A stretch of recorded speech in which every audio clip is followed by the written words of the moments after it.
The Church of the Unbaptized Arm. I have often mentioned that Reverend Olin McLean was one of my personal heroes of the faith. When he spoke, I tried to listen. At a Monday morning pastor's prayer fellowship, he shared an illustration about the 15th century leader of Russia, Ivan the Great.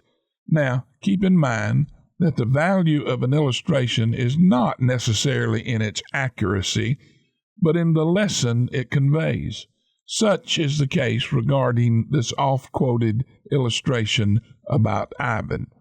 Some historical scholars question its validity, but regardless of its validity, the message it conveys is what is important.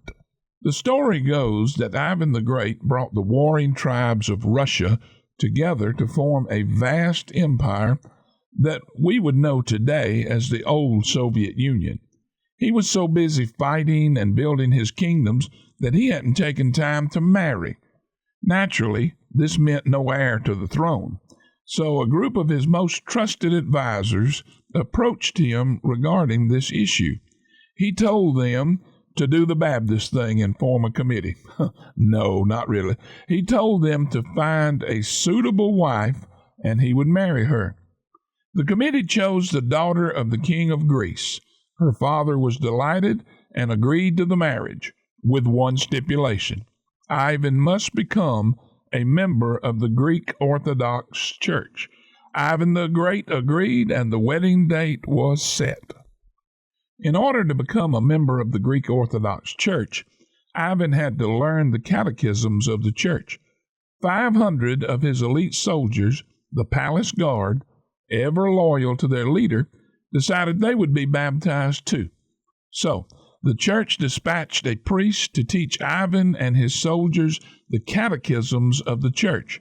When they had learned them, they set off to Greece for the baptism and marriage. Upon their arrival in Greece, just as Ivan and his soldiers were about to be baptized, a problem surfaced. The church didn't allow professional soldiers to be baptized. They would have to give up their commitment to bloodshed. They could not be church members and soldiers too. A round of diplomacy quickly took place and a compromise was reached. It was decided that just before the moment of baptism occurred, Ivan and his soldiers would reach down and unsheath their swords and hold them toward heaven, and the priests would submerge them except for the portion of the arm that was holding the sword. So, in essence, the soldiers agreed to surrender everything to Christ except one unbaptized arm holding a sword. I fear that this story personifies the spiritual problem plaguing America today.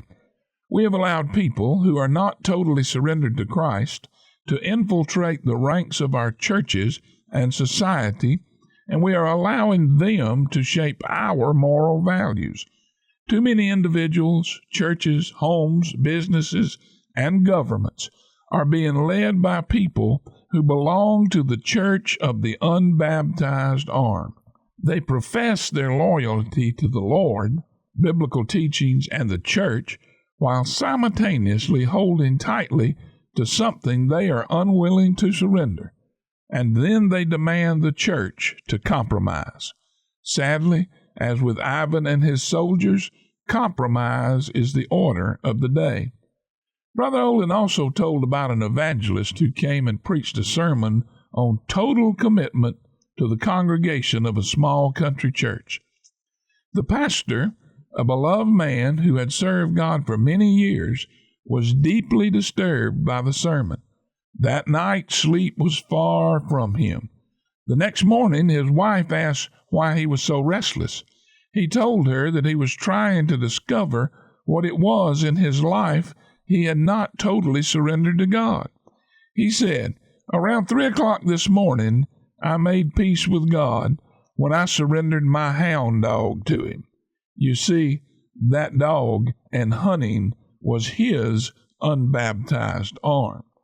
I wonder if anybody hearing this devotion today is a member of the Church of the Unbaptized Arm. Unbaptized arms have many different names and characteristics, but in reality, whatever stands between us and God becomes our unbaptized arm. God demands total surrender. The unbaptized arm always has consequences. It brings the results we see manifested in America and the world today. I wonder, are you a member of the Church of the Unbaptized Arm? Lord, I come to you today asking that you remind all of us who are listening to this devotion today that you demand total commitment from us. Total commitment, Lord, nothing left out. And Lord, if we're holding on to something that we have not totally surrendered to you, then Lord, help us to know and to remember and realize this is unacceptable to you. Lord, you demand total commitment, total surrender. Lord, would you speak into our lives today? Speak into our hearts, our minds. Bring to our mind that thing or things we have not totally surrendered to you, and help us to surrender them.